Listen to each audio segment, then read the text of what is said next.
Recording, which I am doing right now. And Henry, can you say and then spell your name for the editor? Henry, capital M, little c, Collum. McCullum. Okay. And we were just talking about about you going. You were on death row for like 30 years. Yeah, 30 years, 11 months, and 7 days. And can you tell me the story of how quickly of like what did you have a wrongful conviction case?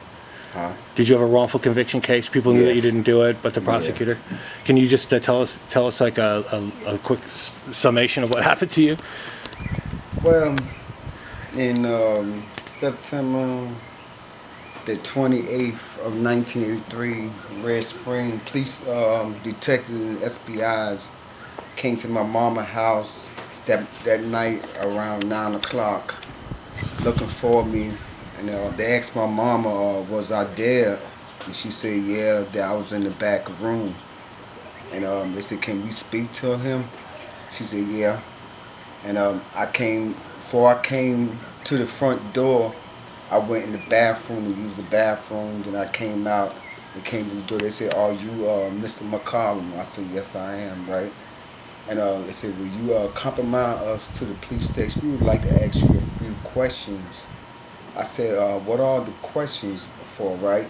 He said, it's about the 11-year-old girl, Sabrina Bull, that was missing Saturday night. I said, why would you come and ask me questions about that? I don't know nothing about that. And he said, do you mind? I said, yeah, I'll go.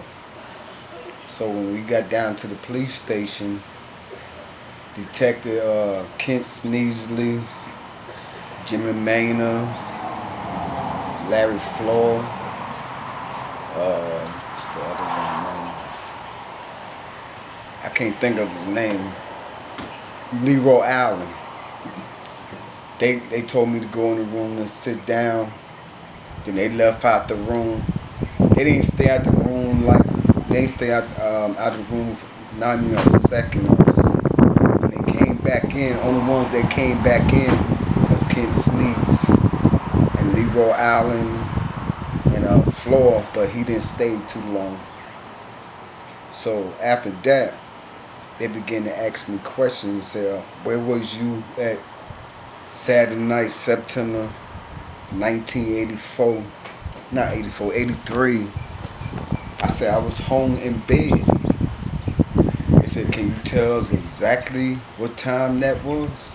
I said I got in the house around 10:15.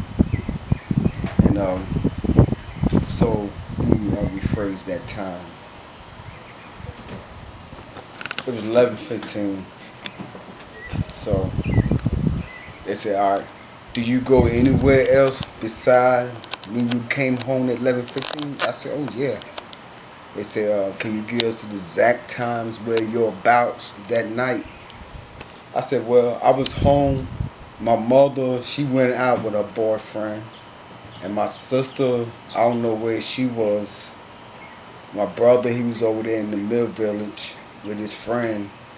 So he said, you was the only one in that house that night? I said, yeah, I was the only one in the house until my lady friend came down the street, Judy McCrae, and she asked me who was there with me. I said, I was alone. She said, can I come in for a little while? I said, yeah, sure. So she came in the house, like when you walk through my mother's door, the living room was sitting right there and the kitchen right there. So I sat on the sofa by the window part. And she came over there and sit next to me, right? She said, how long you been down here? I said, I got down here July the 5th. She said, oh, you didn't call me, let me know you was coming back? I said, why should I? I don't really want nobody to know when I'm coming down. And she just smiled. And then about 5-10 minutes later, my sister and her boyfriend walked in the house, Lewis. And my sister asked me, at the time, Judy had got up and left out the living room and went in the back room. My sister asked me, said, who's here with you, right? I said, Judy.